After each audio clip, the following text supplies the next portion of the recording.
D'après une personne proche de Kylian Mbappé, son entourage est très toxique et devient même limite dangereux pour la suite de sa carrière. On va voir tout ça dans cette vidéo. Salut à tous les gars, c'est Azial. Aujourd'hui, on se retrouve pour une nouvelle vidéo. On va parler de Kylian Mbappé, de son entourage, de l'actu du Real. On va parler aussi de l'actu du Real, les mecs. Mais le sujet principal va être bien évidemment Kylian Mbappé, son entourage, parce que oui, il y a eu une source anonyme qui a parlé dans la presse, quelqu'un qui serait très proche de Kylian Mbappé et qui nous explique bien que depuis un certain temps, là, ces derniers temps, son entourage n'est pas forcément le meilleur possible et que ceci expliquerait aussi peut-être pourquoi les prestations, pourquoi le mental aussi, pourquoi Kylian Mbappé va tout simplement moins bien depuis un petit moment. Donc on va voir un petit peu tout ça dans cette vidéo. Avant que la vidéo commence, n'hésitez pas à la liker, à commenter, à partager, à vous abonner. Ça fait toujours plaisir, ça aide pour le développement de la chaîne. Je voulais encore une fois vous remercier quand même les mecs, parce qu'en ce moment la chaîne se développe très bien. De mon côté, j'essaie de charbonner un maximum. Vous répondez présent, ça fait plaisir.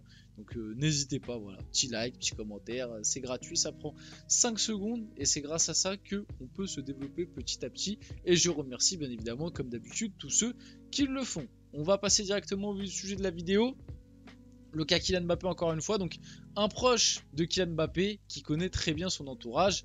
À partir du moment où il y a trop de monde autour de lui, ça a été le début des soucis. Quand ses parents s'occupaient quasiment seuls de lui, c'était carré.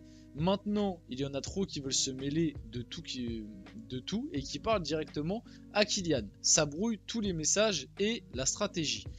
Alors, information très surprenante, si je dois être honnête. Pourquoi je dis ça déjà de base, et après on va pouvoir réagir un petit peu point par point sur ce que la personne très proche du coup apparemment de l'entourage de Mbappé a déclaré.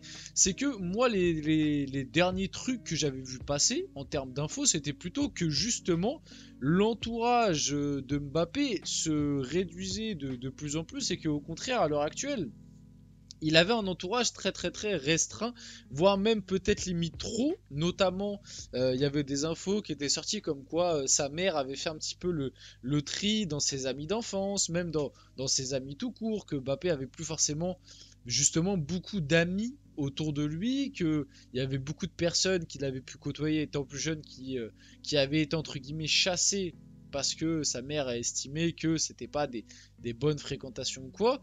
Et moi, ouais, j'étais plus. Enfin, les derniers infos et échos que j'avais eu passer, c'était plus dans cette optique-là, plus dans l'optique de. Justement, au contraire, il y a de moins en moins de gens et le cercle est de plus en plus fermé autour de Mbappé, ce qui, justement, pourrait expliquer aussi son mal-être, sa petite déprime sa déprime du moment et ouais du coup j'étais plus dans l'optique de l'entourage serré, la mère qui contrôle un petit peu tout, un petit peu trop peut-être, alors que là bah d'après du coup cette déclat d'une personne proche de Mbappé, bah ce serait pas vraiment le cas, ce serait pas vraiment l'écho un petit peu de ce qu'on entend ces derniers temps, enfin des choses qui sortent ces derniers temps. C'est plus justement que maintenant il y a des gens qui veulent se greffer un petit peu au clan, que Mbappé pourrait écouter et que ça brouillerait aussi du coup les messages de la stratégie, et que quand justement c'était uniquement ses parents qui s'occupaient de Kylian, ça se passait beaucoup mieux. Alors est-ce que dans cette déclat, il fait référence à son avocate, ou est-ce qu'il fait référence à des gens autour de lui, peut-être des amis de Kylian qui essaient de réintégrer le clan, je sais pas trop. Moi, comme je vous l'ai toujours dit par rapport à l'entourage de Kylian Mbappé, d'ailleurs on en avait fait une vidéo il n'y a pas si longtemps que ça et j'en avais déjà parlé.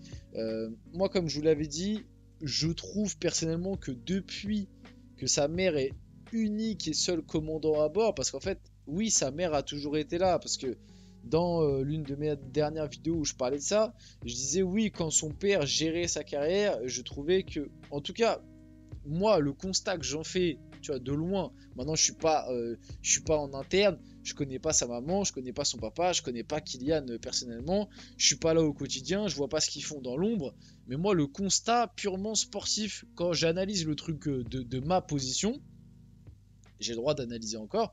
Quand j'analyse de ma position, le constat que je fais, c'est que au moment, et c'est ce que j'expliquais bien, c'est qu'au moment où son père était encore là Parce que oui, c'est vrai que j'ai eu un petit tic de langage quand j'en ai parlé la dernière fois. J'ai dit quand son père gérait sa carrière alors que sa mère a toujours été là. Mais je voulais dire quand son père était encore là et était encore une figure forte, je trouvais que bah déjà sa communication, même s'il y avait déjà eu des petits accros, mais globalement sa communication, ses performances sur le terrain, même son attitude généralement était bien mieux que lorsque après il y a eu le changement et que son père a laissé de plus en plus de place à sa maman et maintenant pardon, c'est clairement sa maman qui gère la carrière de Kylian et Wilfried et gère plus celle d'Ethan pour ceux qui savent pas. Et donc maintenant Faiza et quasi hein, parce que je pense qu'il y a toujours des discussions, ça reste une famille, etc. Mais Faiza est quasi uniquement à gérer la carrière de Kylian, tandis que Wilfried est plus à s'occuper de Ethan du côté du LOSC.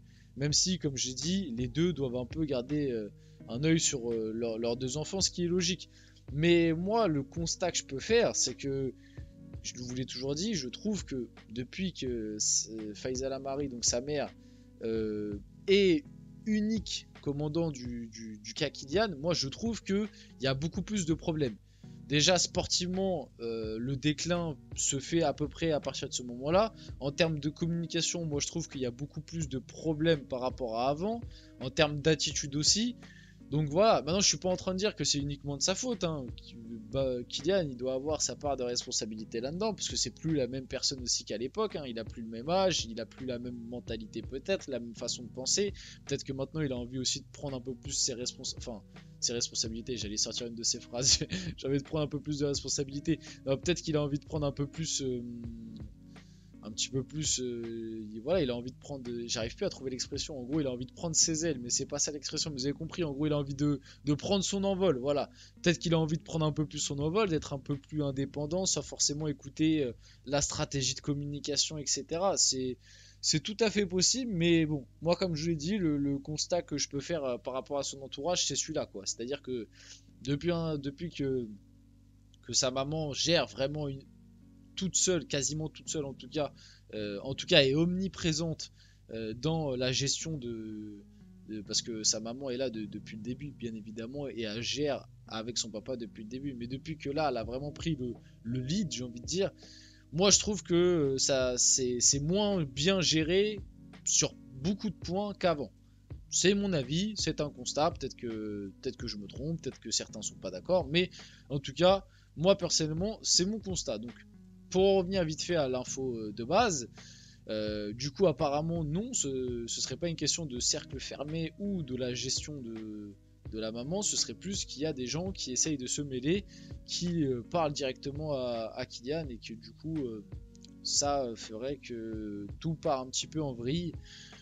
Donc en vrai on va attendre d'avoir peut-être un peu plus d'infos par rapport à ça, mais à l'heure actuelle je peux pas plus que ça commenter par rapport à cette info. On va passer un petit peu à des actus autour du Real et notamment autour de Eder Militao. 9 mois d'absence pour Eder Militao, vous l'avez vu passer bien évidemment depuis.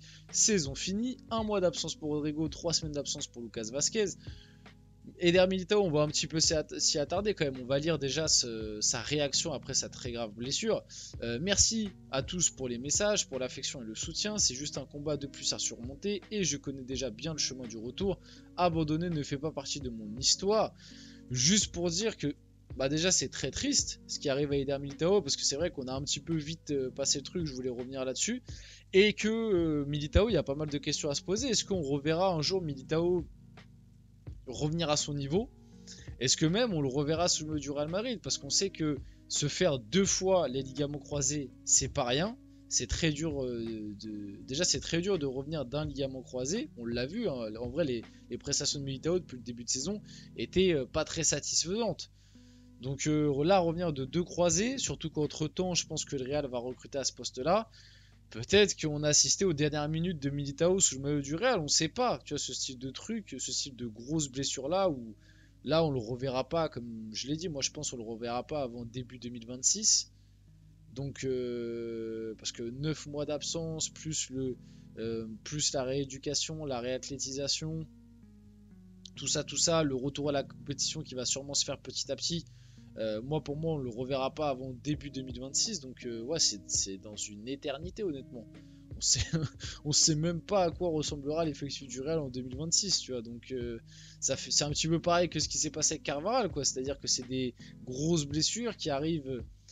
Là, pour Militao, c'est pas une question d'âge comme pour Carvajal, mais c'est plus une question d'enchaîner deux croisés d'affilée aux deux genoux différents, plus ce qui fait que on se dit que ça se trouve, voilà, le prime d'Eder Militao est derrière lui, peut-être même que sa carrière de footballeur peut être remis en question. Donc très triste, honnêtement très triste, et c'est vrai qu'il y a des questions à se poser par rapport du côté du staff du Real Madrid, parce qu'il y a beaucoup de blessures, et aussi par rapport au nombre de matchs, hein. On en revient toujours à ce débat-là, parce que cette année, il y a beaucoup de ligaments croisés. On finit la vidéo là-dessus, j'espère que cette vidéo vous a plu, si c'est le cas, n'hésitez pas à la liker, commenter, partager et vous abonner les gars, c'était Azial, on se retrouve très rapidement pour une prochaine vidéo.